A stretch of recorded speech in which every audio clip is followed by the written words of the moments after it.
Welcome to the Story Tinker podcast, a place for in-depth analysis of stories, mainly from Webtoon. Co-hosted by sharp, witty, and dare I say, thirsty fans, we dive deep in every episode, analyzing character struggles, relationship development, and of course, theories. We also interview people working in creative industries. You can follow the Story Tinker on YouTube, podcast platforms, and social media. For bonus content, sneak peeks, and more, you can support the Story Tinker on Patreon. We're really appreciative of your likes, subscribes, follows, comments, and ratings on all platforms. Thanks for listening to the Story Tinker, and let's get started.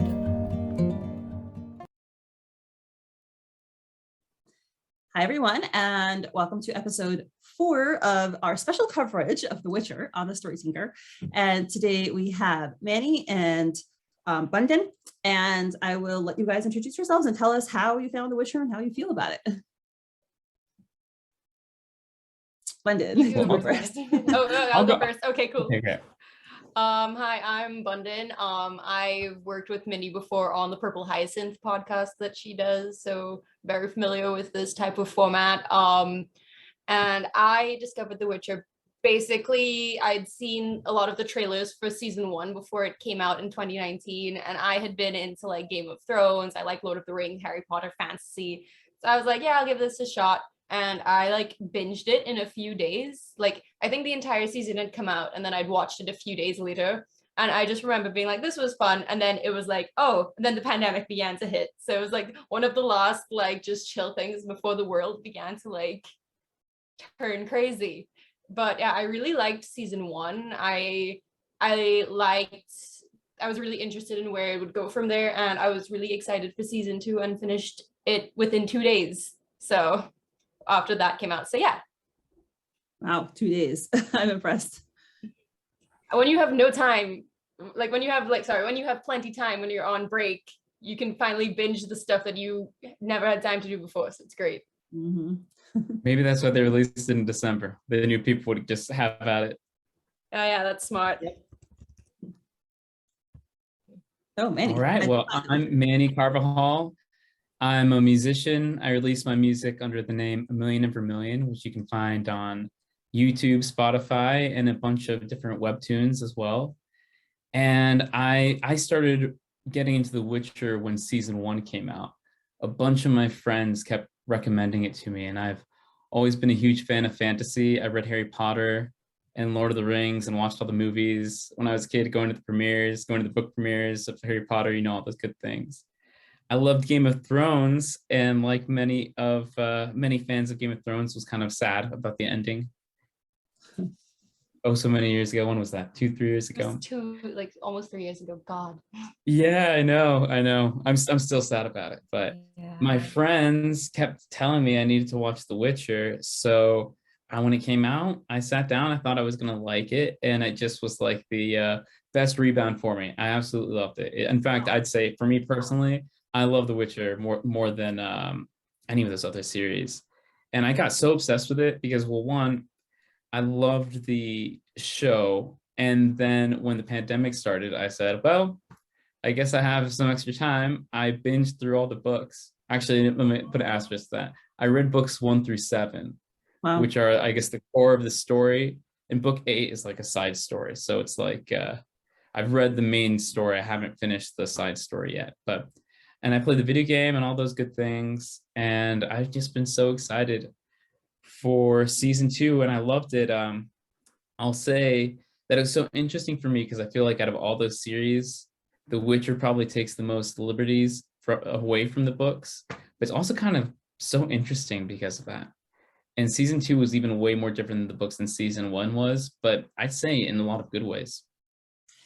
So I'm a little conflicted. I was thinking that we shouldn't compare it to the books because I'm afraid of getting spoiled. Honestly, like I don't want to know what happens.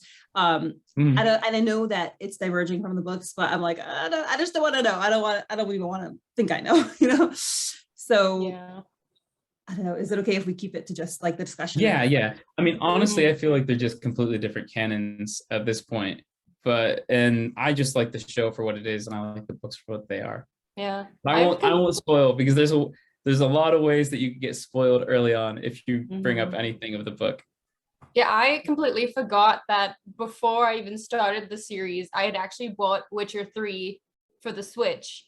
And because I was like, I heard this is an amazing game. It came with all the DLC and everything is a good deal. And I got it. And like, I just thought it was kind of difficult. So I stopped after like 5 hours, but it really did help like set the scene for a lot of the things. So when they mentioned like Nilfgaard and Yennefer, I was like, I know them in the show. I completely forgot about that because I haven't touched that game in like 2 years. But I know it's a good game. I just don't think it's for me. But yeah.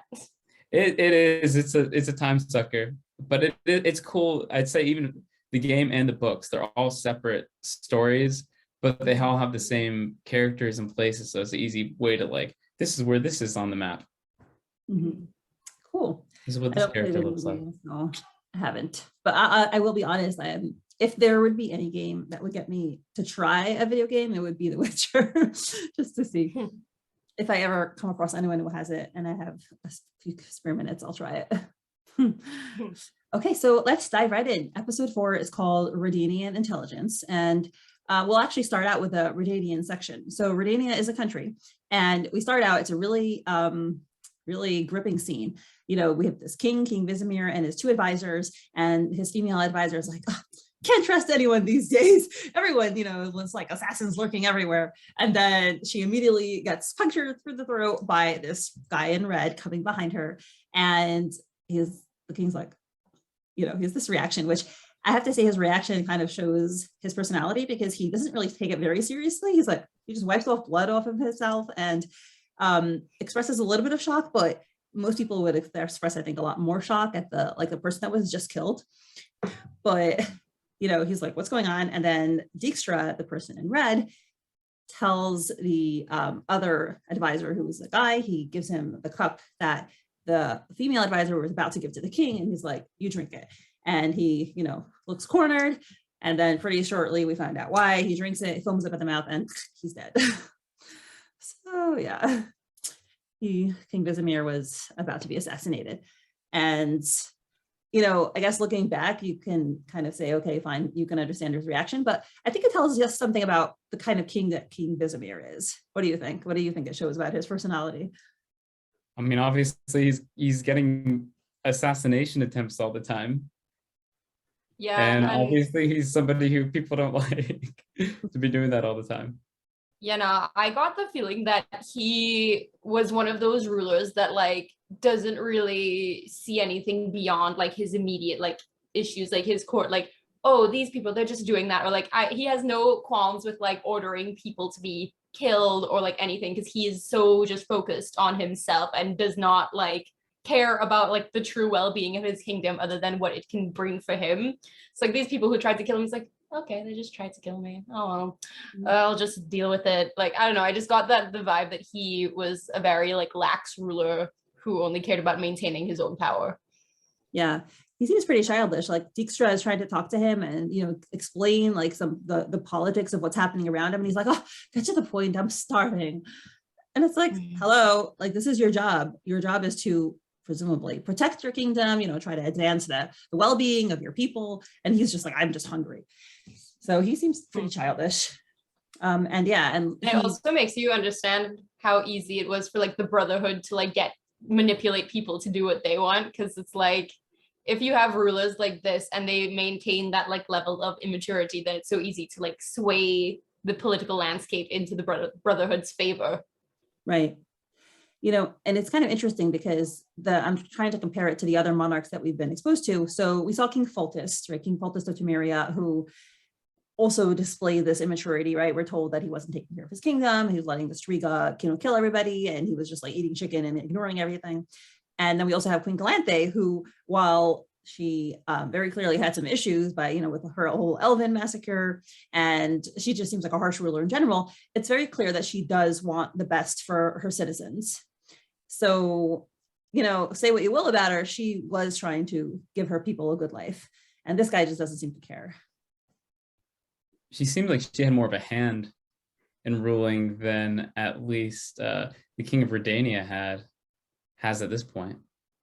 You know, like I can't picture this king going out and fighting his own battles like she did either. Like, right. Like he would never. So So that just showed Calanthe was at least like a competent ruler in her own right. Mm-hmm. Yeah. So, and especially like when what happens next, Dijkstra tells him, hey, Cintra has now been taken over by elves. And he's trying to think like, why would Nilfgaard do this? Why would they just sit there and like feed a bunch of people? You're like, why would they help people? And then he's like, wait, we couldn't conquer Cintra during Calanthe's rule, but we can conquer it now. And I was actually very disgusted by this because I was like, I didn't really get it. I was like, why? Why do you want to just take over land? And why do you want to start wars? Like, what's the point? I guess this is why I'm not like, I don't know, power hungry ruler, but I just don't understand like why do you want to bother people? Like, why do you want to start wars for what? Like a city filled with people you don't even want in it? Like buildings, like you want their leftover buildings? Like, I just don't understand these moves. Resources, farming, mines, that's manpower. Like the cities themselves, I don't think are the big deal, but more like access to resources, trade routes, all that, all for the expansion of power and profit, I think. And they also really don't like the elves. That too. Yeah. Yeah, I didn't get the impression it was like any special hatred, but I think that they're just dispensable to them, just like, they think of like animal. Yeah. Yeah, I mean, it seems like Dijkstra, I'm not quite sure of his motives exactly yet, and I'm pretty sure we'll get more of him, but like the king, it just seems like typical, I just want to expand my power without a thought to like consequences. I feel like Dijkstra has something extra to him. I feel like there's more to him than just an advisor to the king who's trying to help him grow his kingdom. What do you think? I could definitely see him being, pulling strings on all sides, especially the conversation they're having and how little of a hand the king has and everything. He gives me, like I said, he feels like the real power behind like where this kingdom is going and manipulating things for his own gain. Also, side note, the actor that they chose to play him, I've seen him in a lot of other stuff and I love him. So I'm really looking forward to I'm like, oh, they got this guy. So he's gonna be good. There's other stuff. Role at hand. I've never seen him in anything else, but I loved his mustache. Yeah, he's in Outlander, in like the first couple seasons of Outlander. And if you've seen Castlevania, he's the guy who plays Dracula in Castlevania. So cool. That's cool. And he was also, ironically, I just learned this, there was that Witcher animated show that they put out on Netflix a few months ago that follows Vizimir and his backstory and stuff. And that guy voices Vizimir's like mentor that he had when he was young as a Witcher. Nice. Yes, I was like, oh, they just love this guy last night. So now I only watched 30 minutes of it. I have to finish it tonight. It's really good. It's all right. By the way, probably like my first or second anime I've ever watched in my life. So I think I watched Spirited Away, so that must be the second one. But yeah, I watched it because of The Witcher, and it was very moving. I won't spoil things, but it was not happy. I have to finish it. Yeah. But yeah, Declan, not Declan, Declan in another form, Dijkstra. So the next scene we see him in, not to be too inappropriate, but he looks amazing. And when I saw that, I was like, wow, I hope I am that fit and healthy when I am 60, because he looks amazing. We love a Scottish king. Right. And it's like, was there any purpose for him to have his shirt off? No. But, I guess he just wanted to show up his hard work, where they're like, yes. So anyway. So the next scene we see him in, which is way later, and we're just, putting all the episodes together, he is talking to this owl, which I don't know about you guys, but when I saw the owl the first time, I was like, there's something up with that owl. Did you guys think that as well? Absolutely. I mean, nobody just puts a random owl or talks to a random owl. Right. That delusionally. No, they don't. Sorry. Oh, I was just going to say, it's a pretty cool owl anyways. They got to do something with it. Yeah, and the way that, like, at first I was like, okay, so he's just like venting to an animal, but then he was like actually like talking to it, and then you saw like its perspective. It's like, oh, this is a magical like spy thing. I thought it was an enchanted owl or something, but like obviously we learn later on what it is, but it was just like, okay, now we know this owl. When we see this owl, things are being spied on. Right. Yeah, and also, I mean, that scene with him talking to the owl, I was like, that is just pure exposition, and like he needs to talk to someone, you know, to like get the words out so we can hear it. So what he's saying is he's trying to figure out the white flame. He's very frustrated. He's like, nobody knows anything about the white flame. You know, he's trying to do his job because obviously Nilfgaard is trying to take over the continent. He's worried about his own kingdom being taken over, and he's like, what does the white flame want? Like, do women get to him? Do men get to him? Does he want money? Like, he doesn't get him, and he decides he needs to send somebody there to spy. And then we have a very nice tie-in because he's like, oh, we need to send an elf because nobody will suspect an elf in Cintra. And he's like, we need someone malleable, someone distrusting. And then we see Dara being pulled out of a cart. And Dara, who we haven't seen Dara since season 1, he is the elf who helped Ciri, sorry, when she ran away from Cintra. So it's like, oh no, our dear Dara will be used for less than wonderful purposes. Or, I don't know. I love seeing him again. It made me sad that he's going to be the spy. Same. I was like, no, I want you to have a good life and not be manipulated. Because then I was like, oh, there's something that's going to happen. He's going to feel bad. Like, you know exactly what's kind of like his plot trajectory just based on that. But I was just like, no, my poor boy. Yeah. You know, it's so hard to not, I mean, obviously in The Witcher, it's like they have all these different sides and you kind of feel a little bit for everybody, no matter what side they're on. But I feel like the elves so far are kind of like the underdogs. And this kid, they put him out to send him against his own people. So we'll see what happens.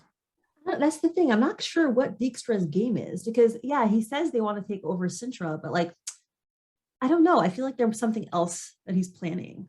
I don't know.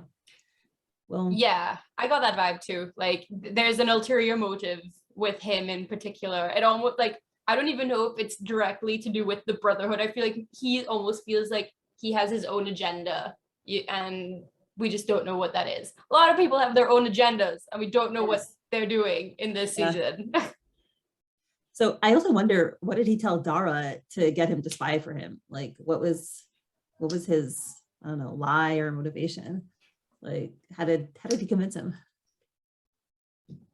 That was my thing. I was like, how is this guy gonna convince this elf to turn against his own people who are all being persecuted to help the people who are doing the persecuting? I don't know what it was, but like he's all right. Like I know in season 1, I haven't watched season 1 in a while, but I know like a lot of stuff happens and he just becomes like really like tired of everything and he feels like he's being manipulated all the time. So like could be something with that. I have no clue. Yeah, he definitely wasn't told that this will be used against the elves. Pretty sure they didn't tell him that. Okay, so now we're gonna follow Ciri and Geralt in the story and see what they did this episode. So we start out with them, they're in the forest, they're chasing a boar. Well, I have to say, my husband and I were watching it together and we're like, it's not a monster, it's a boar, which it was. So, and they separate, you know, she falls down and she sees Triss. She's distrustful of her at first, but then, you know, she's like, don't worry, I'm with you. And they go back to Kaer Mohren. And they have this really cute interaction because apparently Triss has been there before after, Vizimir invited her after she helped patch up Geralt in Temeria when he battled with 𝘕𝘵𝘵𝘕. And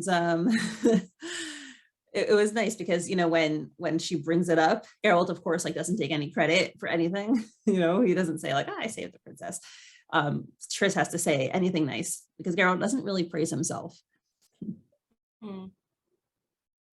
I just loved it when Geralt first showed up when Triss and Ciri were talking and he's like, hi. And then Ciri's like, y'all know each other?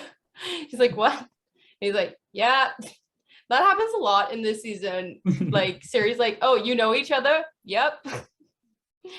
That was fun. I like the female presence now with all the Witchers and stuff. I liked that Ciri had someone to bond with that was a big burly Witcher. You know, she is such a contradicting presence to all the other like rugged dudes. It was nice to just see how you know, her appear again. I loved seeing her interaction with Geralt in the first season, and I was curious to see if she'd come back, and especially Ciri. I mean, I can't imagine what it's like living with all those dudes always fighting and making fun of her, and then having a female presence after who knows how long it's been since she first pops into Kaer Mohren. Mm-hmm. Yeah, and it's a big theme. I mean, right away, as soon as she comes in, Triss is like, "Oh, I'm sure you all want to wash up, right?" And they're like, "Aha, very funny." Because, and she notices how Cirilla is dressed, how she is like in rags, she says later, and how she's all dirty. And yeah, she's definitely the female presence. And Geralt tells Ciri, "I brought her here to be a guide for you," because he feels out of his depth. He has this teenage daughter suddenly, and she is, honestly, she could be worse. Teenagers can be a lot more like loud and vociferous and angsty, but he doesn't necessarily know how to raise her well. He wants to help her, train her, but he doesn't. He's a little scared of doing that. And so he bought Triss because he feels like he needs guidance. And I think it was very smart of him. I think something that is, when you recognize that something's out of your depth, like the best thing you can do is get help. So to know that you can't do everything yourself. I appreciate that, like, Geralt's like, okay, need new perspective, need someone that can help. I know Triss is cool. And I do think that if he didn't know that, if he knew that Yennefer was still alive, he would have probably called Yen, but also he's really close with Triss. He knows Triss. He's like, yeah, Triss is cool. Yeah. But I appreciate, I didn't even think that he would reach out to try and get people to come. So I really appreciated that Geralt like took the time and like the effort to try and do that for Ciri. I thought that's so true. And I thought it was so funny because, they set him up as this big tough guy, kills monsters, travels the world, but he inherits this teenage daughter and he just can't handle her. And Triss immediately does come and does a lot of help. Also, speaking of Yennefer, I thought it was so interesting because he thinks that she's dead and Triss is about to reveal that Yennefer's not dead, and he shoots himself in the foot because it's like, stop it, don't tell me. You don't want to be spoiled, right? It was such good writing. I hate I knew that I was like, oh god, bring up Yennefer, let him know that she's alive, and then it's just like Josh is like, no, I want him to know so he stops being sad. It was really good writing. I mean, when they get us frustrated because we know something that the characters don't, like, right. That's good. I was like, as soon as she started listing off the mages that died, I was like, she's gonna stop in the middle. There's no way she's gonna reveal it this early. They're gonna make him suffer longer. So Geralt also, in addition to bringing Triss for Ciri, he kind of wants her advice also, because he talks to her and he says that, he's having trouble. He's like, she's not sharing anything with me about what happened before I met her. And he wants to know, like, what happened? How did she get out of Cintra, like, unscathed when, like, everyone else died? And she's not sharing that with him. He tells Triss, she has these visions. She saw me on the battlefield at Sodden before it happened, which I actually am not sure about, because I actually went back and watched it again. So like, I was like, what did I miss? Because I don't remember her having any vision. The only thing I saw was that when they get to the battlefield and they're like, Yen, she just says, oh, this looks familiar. Like, I saw this before. I don't know. That doesn't seem like a vision to me. Did I miss something? That's a good point. I hadn't seen The Witcher since it came out 2 years ago. And all I remember from that episode is it's kind of like this weird hazy episode because Geralt's also having these hallucinations basically from recovering. So all I can say is I kind of just took it as that's what she must have told him in one of the non-episode scenes. Okay.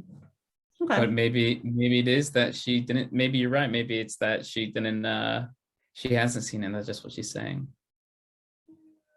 It could be just something that's kind of retconned, like we need to imply that or whatever, so they just threw that in and they're like, yeah, people probably won't remember this. And I haven't watched any of the old Witcher like you guys since it first came out, so I just kind of took the show's word for it, because I remember like visions were had and like she saw Yennefer and stuff, and she's like, oh okay, or like heard her name at least, so I was like, oh, okay, that probably happened. I took that for granted. So yeah, I guess. Well, maybe I mean, that's how they found each other, because she was coming toward, from what I can't remember if it's like Geralt comes to her where she is, or if it's that they come to each other.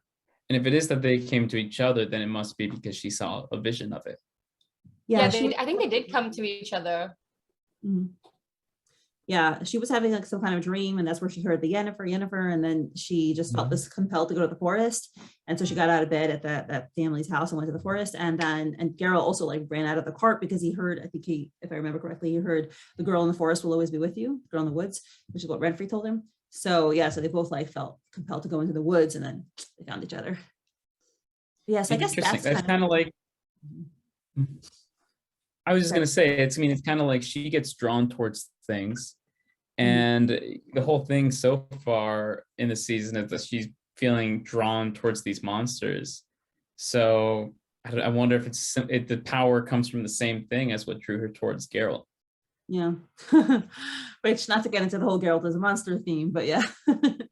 Oh yeah, I wasn't thinking that, but hey, yeah, you're right, maybe. For me, I was just thinking of the whole destiny thing, because this whole show is about destiny linking people and stuff. So I was like, oh, it's one of those. That's where my mind went, the destiny thing too. Maybe, I don't know, maybe that has something to do with their powers as well. Yeah, this whole, like I was saying this on a previous podcast, it was I had to like orient my brain to remember that there are certain premises that are within the story, and like, let's say I don't really go by destiny so much in my own life, right? But I have to remember, okay, this is their world, and destiny is a huge factor in their world. So like, this is a big deal. And yeah, the fact that they say destiny all the time, it's like, yes, pay attention. This is something that influences life, guides life.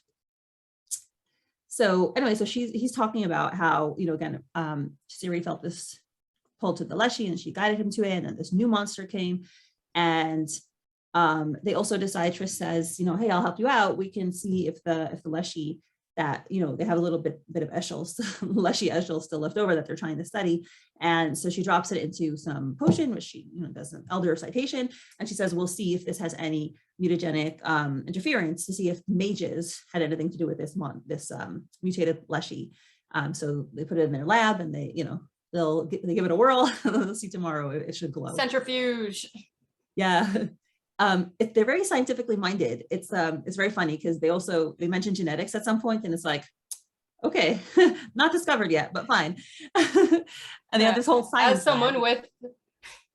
As someone with a biology degree, seeing that, I was just like, oh, there's the science, and they got like the centrifuge. Like, I had to do genetics labs, and you have to spin the thing in the centrifuge for like hours to get it or whatever. So I was just like, they're actual scientists, and I appreciate that they don't call it a magic. It's like the science of monsters, which is such a weird thing, but I appreciated that. That's so cool. I never realized that. And to me, that's one of the coolest things I've seen so far in the series. It's like, I've never seen a take on mages or witches or wizards or what have you that try to incorporate a science element to them.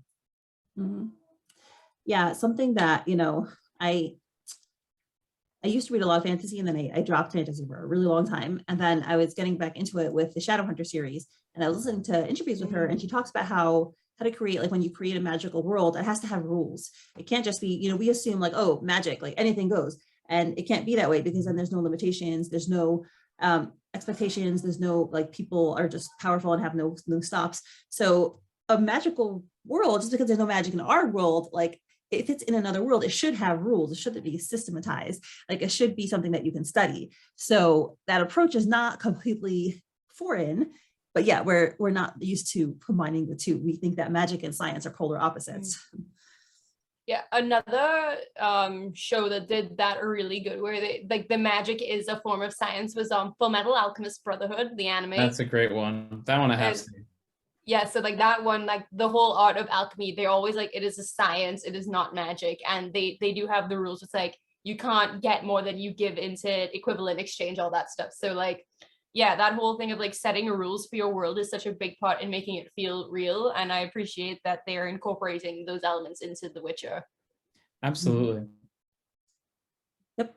So now we have some wonderful emotional stuff, which I like this. This was one of my favorite scenes. As they're, after he stops her and tells her, I don't want to hear because he's afraid of hearing Yen's name. Triss realizes this, and she tells him, you Witchers like to pretend that you don't feel anything, but you feel it. You feel love, you feel desire, you feel pain, you feel sadness, you feel anger, you feel everything. And I was like, oh, this is great. She's so nice. And like my husband sitting next to me, he's like, oh, she's about to, he's like, oh, she's into him. She's like, she wants him romantically. I'm not like, no, she's just being his friend. And a second later, she's like, sleep with me, Geralt. She needed a pick me up because she's not feeling her best either. She feels like she's got these scars on her chest, and she's not like, she just needs something to like boost her like perception of herself. And like she's not in love with Geralt or anything, clearly. It's just that she knows that they're both sad, and she's like, let's do it. Let's find comfort in each other. And he's like, no, I'm good, I'm sorry, but, and I was just like, oh, it's like I want her to be happy, but at the same time I know that Geralt doesn't need that right now. So yeah, I appreciate Geralt. I think that's sweet, because I mean, if you think about it, he thinks that the person he loves is dead, and despite that he still is reserved from moving on to somebody else. Yeah. Also, it kind of says a lot about him as a character, because I mean, his whole purpose is to protect humans from monsters. Yet in the episode, all the humans we've been seeing are kind of monsters. And then there's him that's supposed to be a monster, and he's like the most, I don't know, tenderhearted, at least in that moment. Mm-hmm. Yeah, I mean, I think Geralt is one of the most moral characters in this whole story, if not the most. I love Triss also. Triss to me is always consistently be good. She hasn't done anything evil yet, so I really like Triss as well. But yeah, both of them. And Bundin, I was kind of thinking that as well, because even when she said stay with me, I didn't get the sense she was in love with him, because I feel like if she was really in love, we would have needed more of a buildup. I think that she just needed comfort. I think she was lonely. And I mean, like, even platonic cuddling is very, useful. She's been through crazy trauma. Of course, she wants someone that she likes to be comfort her together. Mm-hmm. Definitely. Okay, so I'm glad, because I feel like if it was love, it didn't make sense. It was too quick, it was too sudden, and the resolution is also like weird, which I guess we'll do the resolution now. What happens is later on, he tells her, I'm sorry that I can't be what you want and what you deserve. And she's like, oh no, it's fine. I wasn't really into you. I just wanted to feel again. Which, if that's a love thing episode, that would be really quick to be resolved. It's like, I love you, but then next morning I'm fine. So it makes more sense that it's not really like love. Yeah. But what did you think of the fact that she's like, I wanted to feel something again because I can't feel anything? Did you get the sense that she couldn't feel anything? I got the sense that she was just like, ever since the battle at Sodden, she has not felt herself. And like when you go through something that's like traumatic or like life-changing that like throws you off, your way you perceive things can change a lot, where you're focusing a lot on things that you wouldn't usually, you don't find joy in the things that you used to. Your friends can only help you a certain amount. So it's like, yeah, her not that she can't feel anything. She still feels like, she cares about like Ciri and Geralt and everybody, and she's friends with like Vizimir and stuff. But I think she's just been in her own head so much that she hasn't really been able to like live like how she used to. So I think that's what she meant, that she just wanted to feel something again, because obviously when you're with someone like that, it can distract you from like your own mind, and like you can like stop overthinking and just enjoy yourself, even if it's only for a little while. So I think that's what she meant mainly. She definitely seems more apathetic in the second season than the first season. Because in the first season, I really loved her whole character, especially when from what I remember, it kind of felt like a lot of the anybody who used magic, everybody was kind of a little bit corrupt or self-centered. And Triss, to me, out of all the characters in the first season, was like like you said, the most centered, and maybe the most moral. And in this season and all the scenes up until this episode, she's kind of just like she didn't get into the bath in one of the earlier episodes. She had the near-death experience, and it seems like she has PTSD. It does seem like she's really apathetic, and if she does have any feelings for Geralt, whether they're like inherently romantic or just a fling, I'm sure she's just trying to get some sort of emotion out. That's a good observation. Yeah, you're right. She is, yeah, she does seem like low-key, I don't know, depressed or something. Like she took a step back, you know, like she's not so active. It's a good point. And the way Geralt, like, you know, when he said no that night, like he didn't really have the words to say much. I don't think he had the emotional wherewithal to say much. He was like, I'm sorry, and he just leaves, which is typical Geralt. But in the morning when he's calmer, he does give her a nice apology. He's like, I'm sorry, I can't be what you need, what you deserve. You're wonderful, you're amazing. And, you know, don't worry, there's someone out there who will appreciate all that, which is very gentlemanly of him.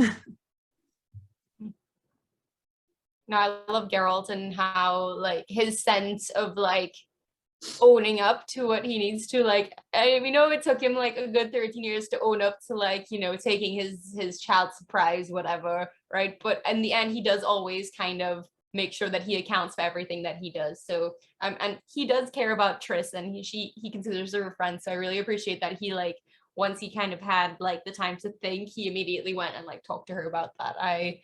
It's like, good job, Geralt. Like, don't just leave her hanging. Yep. So anyway, the next morning, speaking of like feminine influence, Ciri comes out and she's all dressed up. She washed her hair, she washed her clothing, she has a nice dress, like shirt on, and she has flowers in her hair.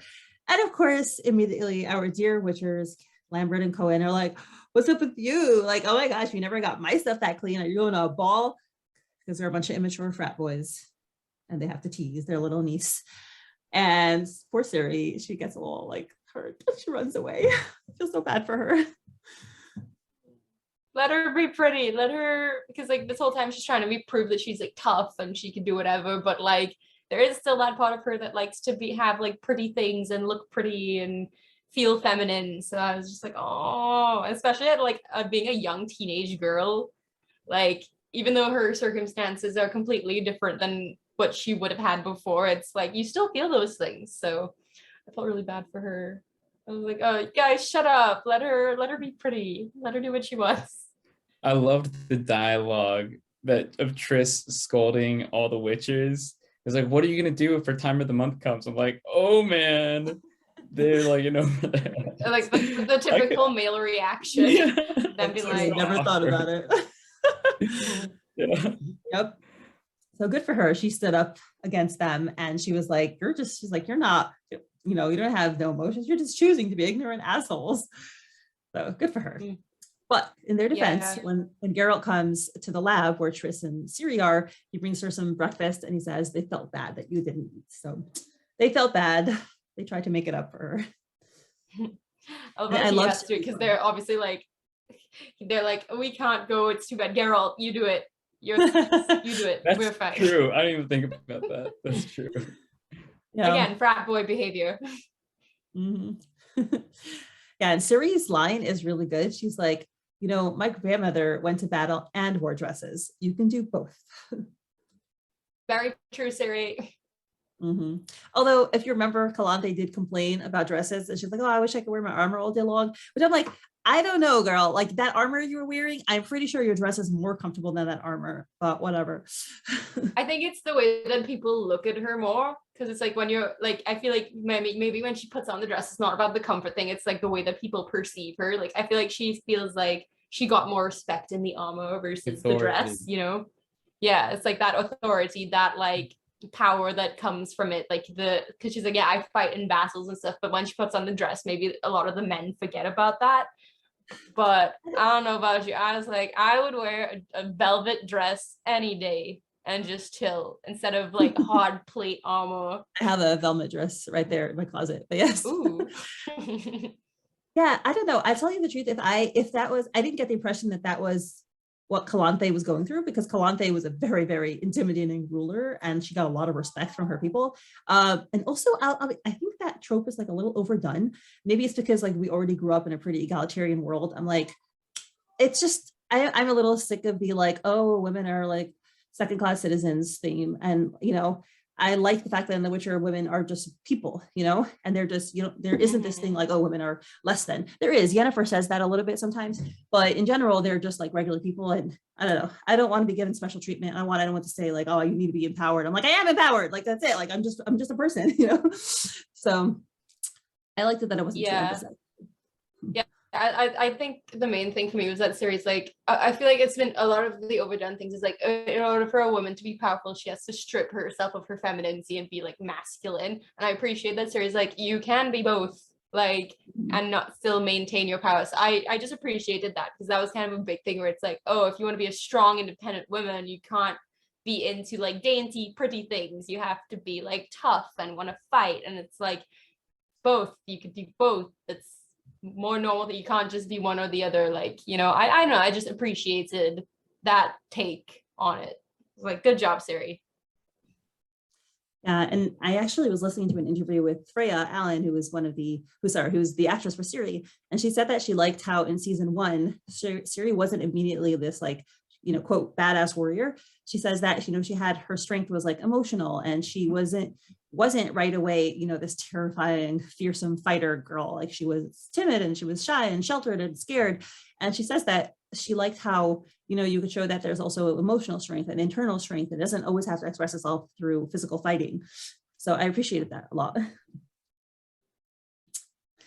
So anyway, the bit of the leshy has finished its swirling, and turns out, no, there is no mutagenic alchemy, but it is covered with stalactite, which is like this black powder. And they also say that this is the same thing that is from the monolith, which is in Cintra. And Ciri's like, oh, it kind of fell down. And they're like, how did it fall down? And she's like, well, I did it. I screamed. And so they're like, okay, this girl is really powerful. And she screamed, toppled the monolith, cracked the earth open, although she didn't even tell them about the earth cracking open. They only find out later. And yeah, so basically that what happens next is Geralt wants to find out more about monoliths. So Triss is like, I know someone. And we're like, yes, so we're going to see Istredd again. And that's the end of Geralt in this episode. He portals into Istredd's study, and we'll see him next episode. I was just like, oh, I can't wait for them to like talk about the fact that they're both Yennefer's ex-boyfriends. Like, yep. I didn't even know that's where he was going until he showed up. Yeah, no, me neither. And then I was like, oh, damn, I didn't think that's how they'd be. I thought it was funny. Like, he just pops up, and this guy's like, and Geralt's just like, hold on a second. I'm fine. I love the portals for that exact reason, that they always make them like feel sick afterwards. Mm-hmm. Yeah, which is really good, by the way, because you know, sometimes we feel like magic and, you know, you just snap a finger and like everything's great, and like, no, like it has effects. Yeah, if you would be whirling around from, you know, one place to the next, you should be nauseous. Well, that's good. And so the last thing that we have with Triss in this episode is, in terms of the order, we actually are going to go back in time a little now, but is that Vizimir, while he looks at, we see a little bit of him looking at Eskel's bones, like being sad. And then we see that he finds this flower on the ground, and he brings it to Triss, and he's like, what's this? You know what this is, right? And she's like, oh, I wrote this down, 𝘴𝘰𝘵𝘕. And she's like, this only grows where elder blood has been spilled and it's fresh. Like, what's going on? And he's like, it's all over the training course where Ciri is getting knocked up. And they're like, oh dear, could she have elder blood? Big reveal. Yeah. Like, on top of like, she's got like vision, she can topple monoliths, her blood can grow flowers, and then they're like, oh, do they say, I don't know if I'm going a bit ahead of myself, do they say in this episode is that the elder blood can be used to create the Witcher mutagen, or is that in the next one? I feel like it ends right there. Yeah, it's like when they make that big reveal. Yeah, so I was just like, oh, that's a twist. It is. Yeah. Yeah, and we've heard about this elder stuff before. Like, Nivellen tells her the story of the elder mage. It's called The Full of the Elders, and I think the elves talk about the elders. So yes, it's been kind of hinted at before. So we're going to see more of this elder blood. So now let's talk about Yen and Cahir's story. So I happen to love the whole Yen and Cahir story. I thought their interaction was hilarious. I loved it. I did not get why Yen was still hanging out with Cahir. I mean, they're literally sworn enemies, but whatever. I don't know. Did you have any theory? Yen just doesn't care. She's like, screw all y'all. And she's just this guy, she's like, whatever, like, might as well. And like, he's a warrior, I guess. So like, and he's got like, he is like, what is like the commander of like the Nilfgaard army. So she's like, once we get there, I at least can be like safe for a bit. So I think that's the main thing. She's trying to stick with him as like protection, basically. Even when if they're both wanted, might as well be wanted together. And they can try and get out like by combining their like skills. Self-preservation, I guess. I mean, it's such a, thinking about it in retrospect, Cahir being the big bad of season 1, the fact that he's just there hanging out with Yennefer and they're running around together. What a twist. Mm-hmm. And in fact, I remember seeing Cahir in season 1 being like, man, this guy looks so, I don't know, rotten, evil. And their whole dynamic kind of makes you, I don't know, appreciate the dude a bit more. And I mean, obviously she's on the run. I wouldn't be able to tell you why she decided to sacrifice him all in all in the end, but she did, and to that extent they're a lot allied for what is going on right now. Yeah, I don't know. I thought about like why she did what she did at the end of the other episode where she saves him, because she doesn't want to kill someone and she doesn't want to do what they're telling her to do because she's a contrarian. She doesn't want to be told what to do. She feels trapped. She feels like, she has no options. That I get. I didn't get why she stuck with him. Like, I get the part after where, all these flyers come out and they're like, okay, they're being recognized. And she's like, okay, we got to go somewhere safe. And he says, Cintra is safe. Like, come with me, I'll protect you. That part I get. The whole middle part, like why she's sticking around with him, that I don't get. I don't know. Maybe it was his personal charm. I don't know. Maybe she was just lonely. I don't know. The banter. Mm. I like Cahir a lot. I don't know why. I'm really questioning why I like Cahir. I cannot tell if I literally just like the actor's looks. Like, I can't tell if it's because I think his character is interesting and like, because he was built out to be so evil and then he makes some good choices here. Like, he does some nice things in this episode that really, I like that. I don't know. I definitely, Sorry. I would say this episode definitely like humanized him for me, because like you don't see him as just like the big bad anymore. You see he like when I'm getting ahead of myself, like Yen is in danger, like getting pulled in the sewers or whatever. He like goes to like help her and all that stuff. So it's like you can tell like he's not a monster, and like you see that in a lot of the ways that he talks about certain things that you in like later in the season as well. Like his experience like trying to get back to Cintra really does kind of put some things in perspective for him some ways. So I appreciate that they took the time to really try and make sure that he wasn't just like a one-dimensional bad guy. They gave him some depth, and I appreciated that. And also him and Yen moving together was just fun. I liked it. Yes. Yeah, Yen does have like these great one-liners. She loves to argue with people, and yeah, she needs someone else who can do that back. Like, they're both just zinging at each other and like insulting each other. So it's funny. So I guess, okay, so let's get into the story. We start out, they're in, I have to look where this was, Gors Velen. Oh, that makes so much sense. My husband, who's Dutch, was saying that there's a lot of Dutch names here, like Dijkstra is a very Dutch name, and Gors Velen sounds very Dutch too. Anyway, or Gors Velen, if they would say it.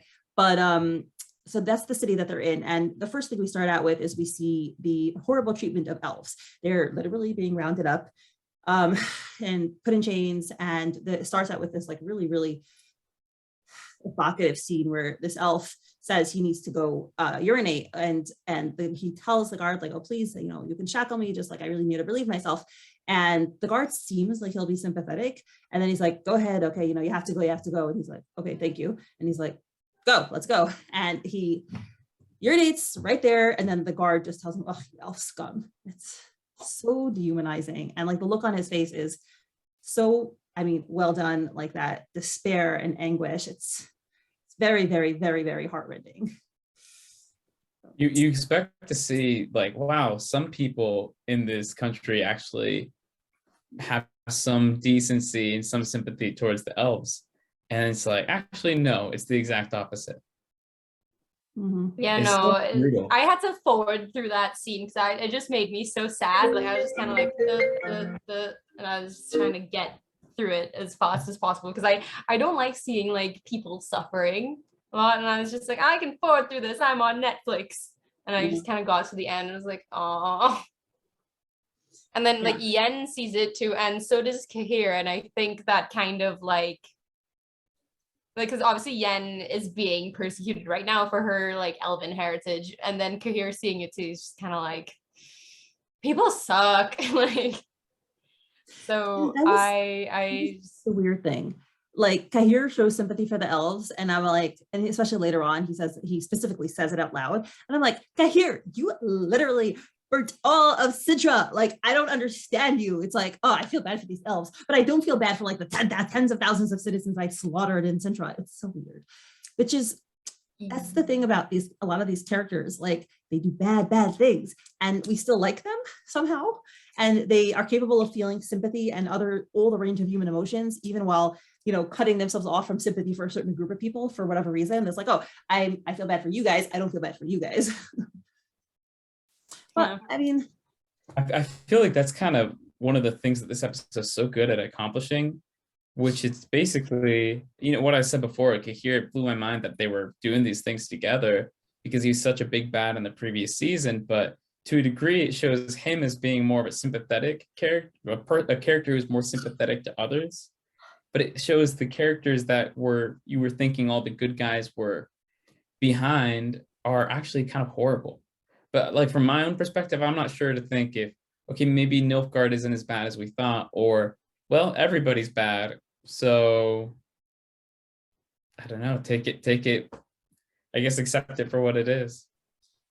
I guess I'll be honest, like what a lot of the stuff in this show with the elves reminded me a lot of, the way the Jews were treated in World War II. So I'm from a Jewish background.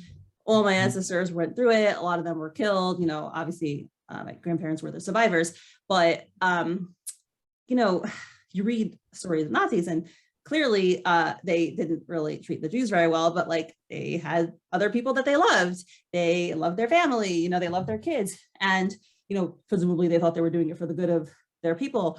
But it's like people are never unilateral. I mean, obviously there's also, whatever. I mean, I could tell a lot of personal stories, like one of my upstairs neighbor, like a Nazi guard helped her escape, and like he liked one of her friends, so he helped her group of friends escape. It turns out he was Jewish. It was like the weirdest story ever. So who knows what horrible things this guy did, but also good things, So I guess to say that someone like Cahir or all these characters can do terrible things and still have human sympathy and feel bad for other people is really realistic. Like think about all the times when you like in history where people will be like, I hate this group X, this other group X for like stupid arbitrary reasons, but like they'll love their families, or they'll be like good, they'll do other certain things that are like good, like net good to society, but it's like but you still are a bad person in other senses. So in a way it does do like show an authentic human experience for a lot of people. So yeah, it's like people aren't like, if you kill a bunch of people, that doesn't mean you hate all of humanity, which is such a weird thing to think about. But yeah, it's very human of people to like prefer certain groups over others, demonize certain groups over others. So like, yeah, good to see that sort of real experience in the show. And the funny thing is that through all of this, we're seeing the motivations of all these characters, but we really still don't truly know the motivation, I'd say, of Nilfgaard, but probably both sides, as to why everything is happening, which is almost more interesting. I mean, so far what we've been led to think is that Ymir is after Ciri. Now we kind of understand why. Like the more we learn about Ciri's powers, the more we get it. But and obviously we're going to learn more as the seasons go on, but that's the reason that has been presented, I think. Whether it's the full reason, I don't know. Yeah, I don't know why they have to burn down, kill every citizen of Cintra in order to do that. I don't know. Like they could have just looked for her, you know? Like I don't know why they had to kill everyone. Yeah, what was the reason? But yeah. I don't know, right? I mean, there was no philosophy, oh, Cintrans are evil, we have to wipe them out. It was like, oh, we're here to look for the lion cub. And and they kind of presented them almost like zealots, like religious zealots in the first season, because they attacked Sodden Hill. And again, it's kind of like, well, that's such a vague reason. And obviously seeing Cahir and his perception of everything, it's like, you know, he has his own reason for working with Nilfgaard, but obviously you know, he regardless of what he's done, he does still care about people. Yeah, that was something I found interesting. Well, I guess we'll talk about it a little bit when he talks about Ymir, because I was curious to see, like, is he a religious fanatic like everyone else? As we talked about, like in the last episode, the episode where 𝘴𝘰𝘰 is trying to torture him, he's like, oh, you know, the white flame will cleanse us all. So he does use that like cultic rhetoric. So he's bought into it to some extent, but I also was curious, like, is there more to it? Is there another reason that he's trying so hard to get Ciri? Is it just for the white flame? Is it just that he's serving? You know, is he just really believe in that, or like is there something else? But anyway, we'll talk about it in a little bit, because he does talk to Yen about it. So anyway, people start recognizing them, they get attacked, and they jump into the sewer, which is actually Cahir's initiative, and he helps Yen in there as well. And then he's like, oh, we're safe here. And then a second later, this elf, like puts a knife to his throat. And you see these two elves, their names are actually, Belian is the elf that puts the knife to his throat, and the one who can't speak is Germain. And, he's like, oh, run away. And Germain is like, no, I'm staying with you. Like, I wouldn't abandon you, which is obviously very ironic. And because he's like a loyal friend. And they basically, he's like, oh, you're, she's the one, she's on our side. She's the elf mage, and we can trust her. And he's like, oh, you can't trust anybody, which is once again, very true, as we will see. And they say, hey, we're headed to the Sandpiper. The Sandpiper helps people get to Cintra. So they're like, okay, great. We're safe here. We're going to go to Cintra. And as soon as like someone says, yeah, I don't know, you're safe here, we see this like slithering thing in the sewers. So yes. Yeah. That whole scene where that guy gets like pulled in, I felt so bad. Like, obviously it's like, I don't know, this is a thing with you guys, but whenever you're introduced to characters and like it's a pair and one of them is particularly endearing, it's like, oh, he's gonna die first, isn't he? Right? Like that was. I didn't think that, but it made me sad. Oh, maybe I'll watch for that next time. If I like the character, he's gonna die. Yeah.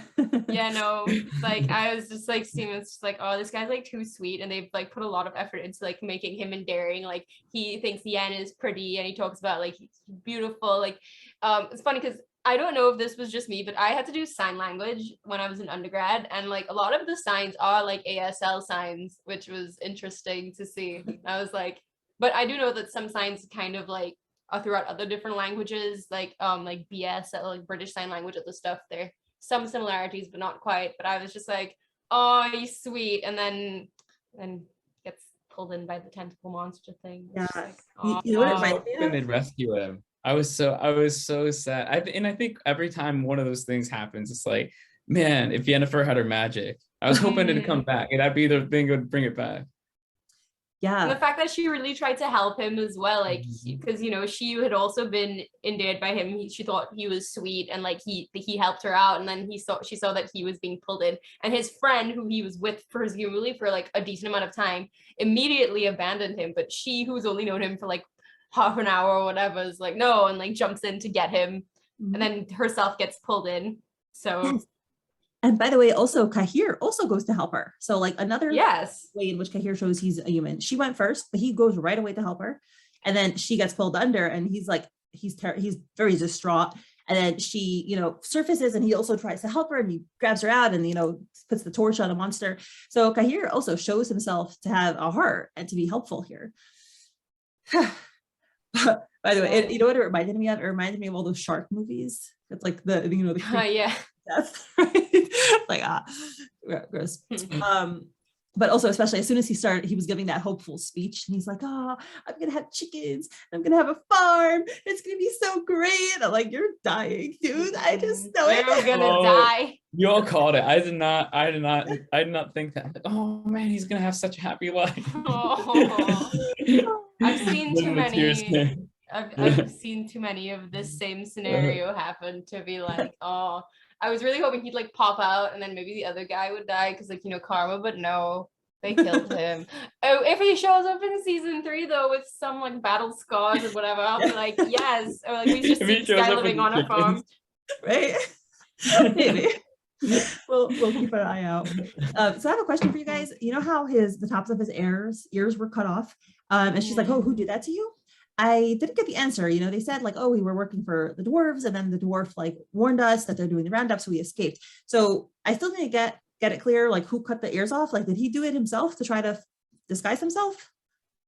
I think they said that it was like when they got caught, because I think someone like caught up to them or whatever, and they were like, "Your ears are hideous" or something, and they like cut them. Oh. So I think it was just people. Never mind. Okay. That reminds me of I think it was season 1. There were people that had like elf ears in the necklace. It was the guy, the guy whose brother was killed by elves. That's why he cut off all those elf ears. What if it was that guy? Yo. Hey. And he just now has that guy's ears on a chain. I don't think so, because that guy died weeks ago. Remember? Oh. He was killed by the Nilfgaardians when they raided their camp. And this seemed like it just happened now. Yeah. Plus, it's a different place. I haven't seen this show in like 2 years. Gors Velen. Yeah. Anyway, plenty of people willing to cut people's ears off. What can I say? So anyway, so they leave Cahir. They have this whole thing. Cahir rescues Yen, and then they leave the sewer. And actually, Cahir left the torch behind. I was like, "Why are you leaving the torch behind?" I was like, "It's your weapon, your only weapon." But anyway, so they leave the sewer, and then Yen. This is my favorite scene in like probably the whole Witcher. Yes. Like crying. I know, because I'm a very girly girl and I love when people pour out their emotions. And she's like crying, and she's like, "What's the use of it all? Like nothing works, and it's all hopeless, and like you find love, and then it's not real, and you have power, and then it goes away." And she's like so distraught. And then and she's like, Cahir says my favorite line. He's like, "You were amazing. What you did in Sodom was amazing." And I'm like, "You were the one who she was flaming at. Like, this is the most funny line ever." It's like, that's the person she was trying to kill. Yeah. No, but even he recognizes, like, if she had her powers right now, we would all be screwed. And I just like, I love the part where she's like, "And then you find love, but then it's like a wish," and it's just like, what? Yes. I love this because it's like emotional outbreak, and I love it when people break down emotionally. I don't know. I originally wanted to be a therapist in my past life, and like I know this was why I love to hear people like emotions. Anyway, I don't know if it's like healthy or not, but this is what I'm always drawn to, like people sharing their emotions. So, and I especially loved Cahir doing that, because I was wondering, like, is it going to take him in a bit of a romantic direction between Cahir and Yen, which it didn't, but it definitely was a connection. And he was being nice to her. He was comforting her, and he was trying to make her feel better, which is like incredible. I get the feeling that, like, okay, so like spoilers for the end of this episode, they get like separated, but I get the feeling that they will run into each other again, and they will be like, I don't get the feeling that he would be against her again. Like, I feel like he would like either try to help her out on the down low, or just like be good with her for like the rest of the time, because they bonded, Yes. I don't know, just get that vibe, like they've set up that relationship for something in the future. Mm-hmm. I could see like it. I mean, I already feel like it's already had a big impact on both their characters, their meeting of each other, because even for Yennefer, I feel like him encouraging her, but also her breaking down, is almost like a big turning point for her character. I feel like this whole season is her hitting rock bottom, because isn't it that she becomes a mage because she wants power and to not be, I guess, deformed as she was, but after she gains all that, she realizes that she wants to have a child. And now where we are in season 2 is she can't have a child and she can't have magic. And she can't have Geralt. Everybody's looking for her to kill her. And so, I mean, I feel like already she seems like she's getting humbled. And then maybe Cahir, maybe, I'm not sure, maybe it'll, I guess he would at least have some understanding of the other side that's not Nilfgaard and the wizards and all that. And I think he also needed to be humbled because he was the commander, and we don't know his life history before he became commander. We don't know his backstory yet, but he had a high position of authority. He seems very confident. He seems, like my word is the, taken and everyone listens to me. So him being on the run and him needing other people's help, it also humbles him. And well, we'll see his behavior a little later. Like, it doesn't seem like he learns that lesson right away, but I'm sure it's in there. So anyway, so he tries to comfort her, and then he realizes, he's like, oh, that's what did you in. He realizes she doesn't have magic anymore because of the fire magic. And he's like, well, we all had our moment in the sun. And he says that, what's it called? Well, yeah, I don't know how, I forgot how they got into this conversation, but she says something about like the best of Aretusa, and he's like, oh, I've seen your best. He says that to say I tried to torture him. And then he's about to share. I was very curious what he was going to share, but it didn't really quite satisfy me. He's like, it didn't work. She didn't get into my mind. And she's like, what would she have found there? And I was like, yeah, tell me, what would she have found? What's inside your mind, Cahir? Like, I wanted to know. I was like waiting for some big emotional reveal of like, why do I do this? And he just says that we serve 𝘕𝘰𝘪𝘵 because he served us first. So what did he do? Like, what did 𝘕𝘰𝘪𝘵 do to help Cahir that makes him so loyal to him? We don't know that yet. Yeah, we see that. I don't know. I don't know if I'm mixing my episodes up either, but like we see that Fringilla also has a very similar story as well. Like, she's loyal to 𝘕𝘰𝘪𝘵 because he helped her in a way, and that's why she became devoted to him and like turned her back on the Brotherhood and whatever, right? So like clearly this guy has either he is like actually does these things to like help people, or more likely, I don't know this guy, but it's like he does it to ensure loyalty. Like, he knows what he needs to do to like get someone to stay by him no matter what, do his bidding no matter what. And like they see him as kind of like a god, almost like the white flame, like their like religious leader in a way too. So it's like, I don't know, whatever this guy is doing to like gain a following from these people is working very well to inspire such like mostly unwavering loyalty. Yeah, and I can't remember if it's that Fringilla says something similar and Cahir says something similar, or Cahir words it as a we, as in him and Fringilla, as opposed to just Cahir. But I do get the exact same vibe, which is they are doing the things they're doing because they believe in 𝘕𝘰𝘪𝘵 as if he had done something for them. And it's one of those other things that makes me wonder, like, so is it that Nilfgaard and Redanian and all the northern empires are both bad, or is that maybe there's something more to Nilfgaard that we just don't know yet? Right, so we know that they were morally ambiguous, I guess. Yeah, their king was overthrown. I forgot his name. It's something with an F, but their king was overthrown by the usurper. And we know that Fringilla was put in a playhouse with all the other mages, and basically, like, it seems like they were raped there a lot. So, and 𝘕𝘰𝘪𝘵 saved her from that. So that answers Fringilla's question. We don't know what 𝘕𝘰𝘪𝘵 saved Cahir from, but he must have done something because he says he served us first. So I think we'll find out eventually. But, and then he also says this line, which I'm also trying to puzzle out. He says, everyone answers to someone eventually. I suspect even you.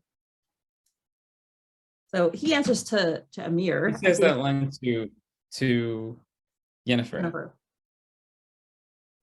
Yeah, who does she answer to? To Saya? Geralt? She doesn't really answer to anybody. She always That's kind of the answers to interesting herself. thing about that line, huh? You're right. She doesn't answer to anybody else. Like Tissaia, she loves Tissaia as like a motherly friend figure, but like at the end of the day, Yennefer does what Yennefer wants to do. Like no, doesn't really care about what anybody else thinks. So, but yeah, the idea that maybe one day she will find some, I don't know, like, again, speaking a bit ahead, but like maybe it's she finds not necessarily like answering to someone, but finding something to like be loyal to. And we all here, we finish the season, we kind of know, I think, what that eventually becomes. But yeah, I think it's that kind of hints at that kind of development. Yeah. Don't want to bring it up now. Yeah. Right. Right now, Yennefer just does what's best for her. And I think that is her arc, that she's gonna become more than just herself. All right, so now we have a wonderful part of the story. I love this so much. This is my favorite scene. Sandpiper. This is my favorite scene.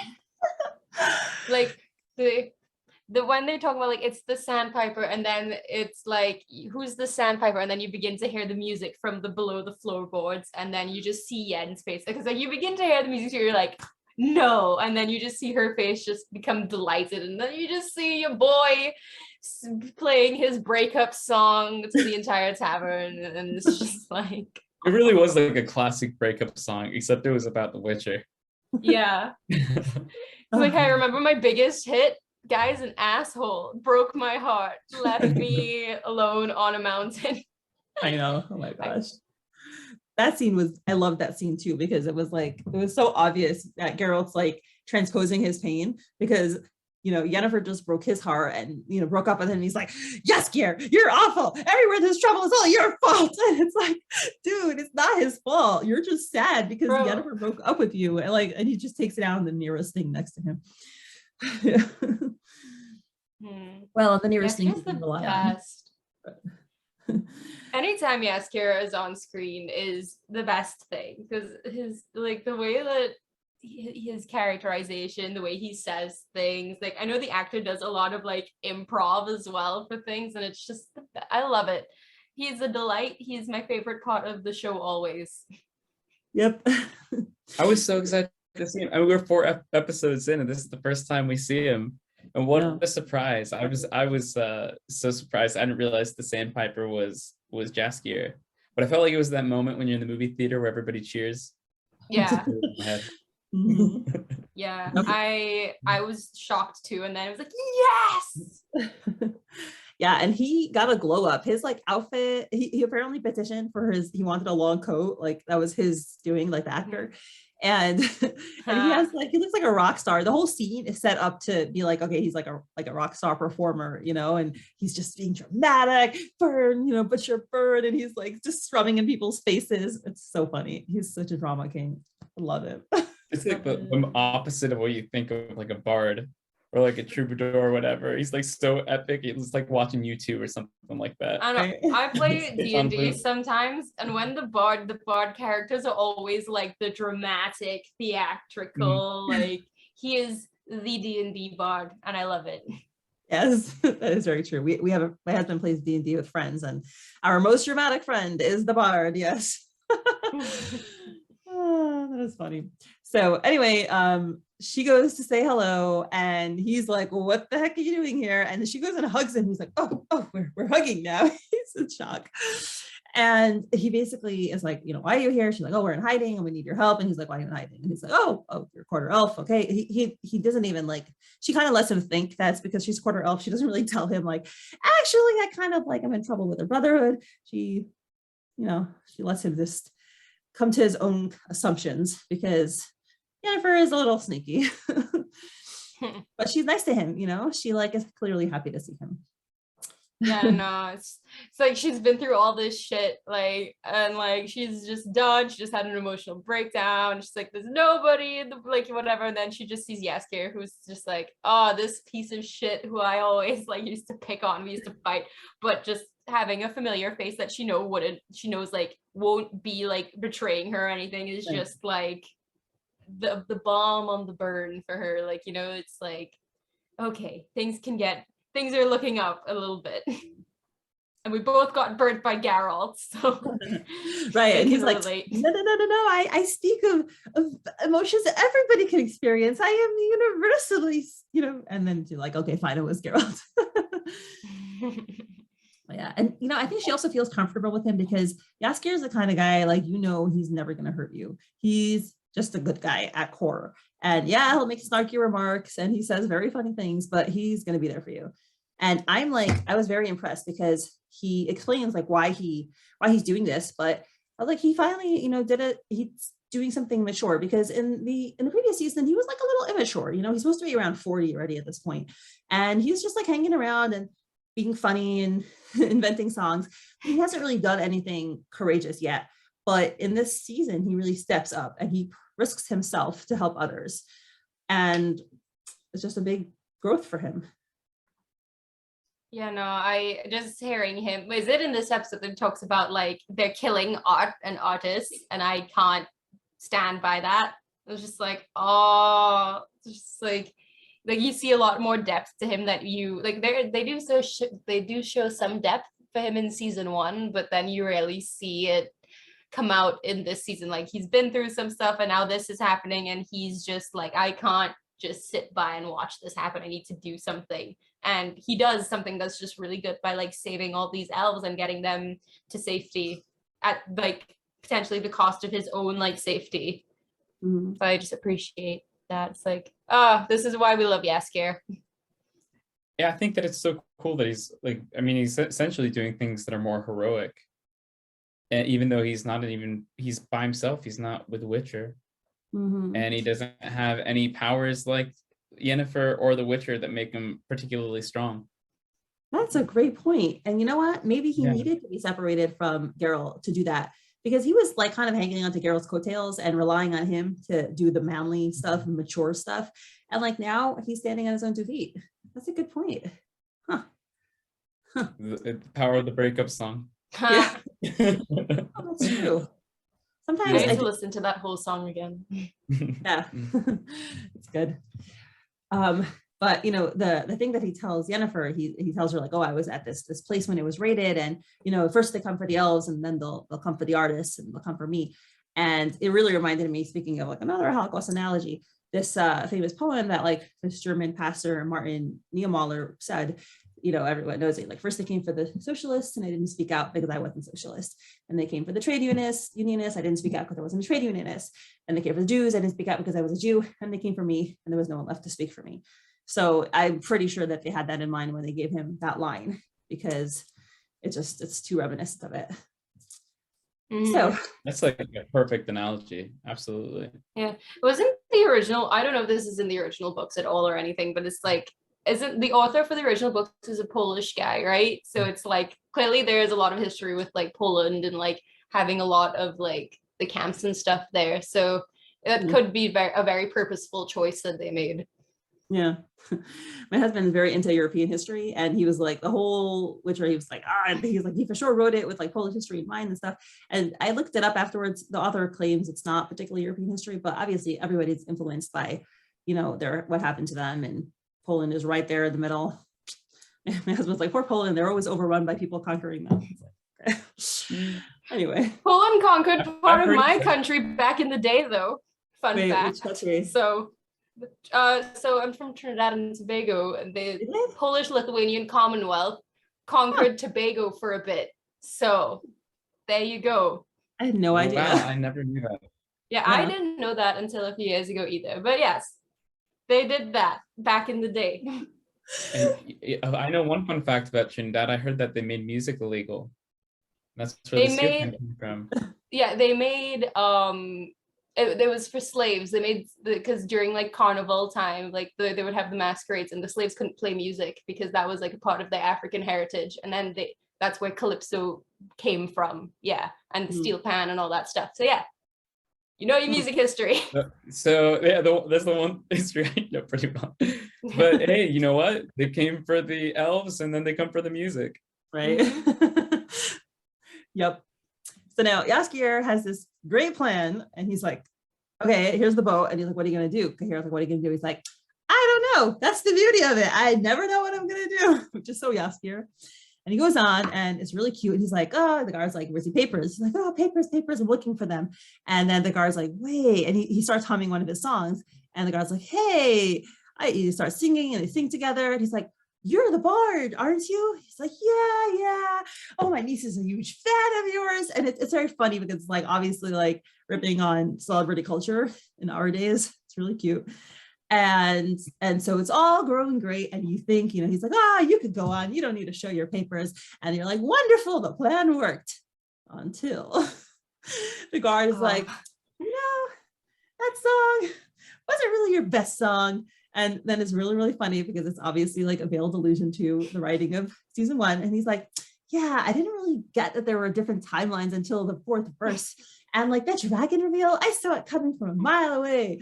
And the part where the lute player gets together with the warriors, that's not really realistic. That was my favorite. I love the meta commentary for season 1 because I was like the biggest complaints was like the stuff about the timelines and stuff. So I was just like, I see what you did there, Witcher seasons to be righteous. That's so funny. It was so funny. It was hilarious. I love you go ahead. Go ahead. I was just gonna say I just love the whole idea of like that one creator that's responding to all the trolls on Twitter. And like you get so butthurt, but it's so funny because I didn't catch the fact that they were making commentary on the season 1 critique, but that makes me love that scene so much more. You just seeing him slowly get more and more offended and be like, no, actually, I'm gonna disrespect everything you do. It's just like, yes, you had one job. Just take the criticism. Considering all the good things you've been doing, it's like once the ego gets involved, it's like that's where the line is drawn. So the bard makes a very poor choice, and he's like, if you thought you could do a better job, write it yourself, you jelly-eyed stinking donkey man. Like he just gives him his whole insult, which anyway, and Cahir's like, oh my god, like I have to go distract him, we're never gonna get on the boat this way. And Yen's like, no, don't do it. And then we have a very, very evocative moment where the elf that ran away and abandoned the other elf in the sewer has a moment of heroism, and he basically sacrifices himself to save the rest of the group. And he goes up and he's like, fuck the North. And then like, it's kind of, you see him gathering courage, and he like really resigns himself to his fate. And he's like, fuck the North. And he basically gets beaten to death. So not very nice. It was very, very hard to watch or not watch because I put my hand over it. But yeah, very good redemption for him, I will say. Yeah, go that elf. I can't remember his name. Yeah. Name was Belian. We don't know it. I just have to look it up. I don't think it was mentioned. Yeah, it was really hard to watch, but it was very, very well done. So they got on the boat, and the bard is like, you're safe now, like whatever. I'm like, bard, like that guy's death was really like your fault, but whatever. And the irony is like he sees Dara and he's like, oh, I hope to see great things from you. Which is like a little bit of a hint, are we? I don't know. And, they have Yen and Bard have this wonderful goodbye, and he leaves. And as soon as he leaves, we hear him yell and we see the lute crashing, and we're like, oh no. And Yen goes up and she's like, what's happening? And Cahir's like, what are you doing? Come back. And that's where we end with them. This is good.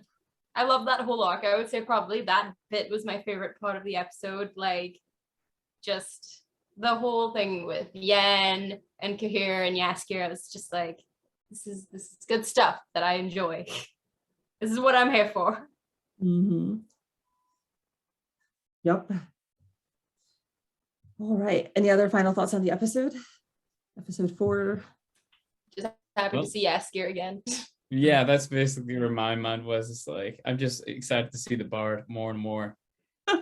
And then the stuff with Ciri's blood, learning more about her and like what actually is going on with her. I think they set that up really well. So yeah, a lot of stuff that's like really gets you to immediately click on episode 5. Thank you so much to my current patrons: Susie, Lady Libris, Lily, Jenny, Haley, Molly, Veronica, Emily, Joe, Rochelle, Saucy, Cuggles, Meg, Anne, Rose, Priya, Alexa, Misty, Laura, Joanne, Patty, Emilda, Esther, I'm Watching You People, Taurus, Poppy Seed, Marie, Jen, Emily, Jean, Jen, Erin, D, Kay, Lily, Becca, Stiranda, Christine, Sadie, Kelly, Daniel, Teresa, and Mrs. Castaldo. Your support is truly appreciated.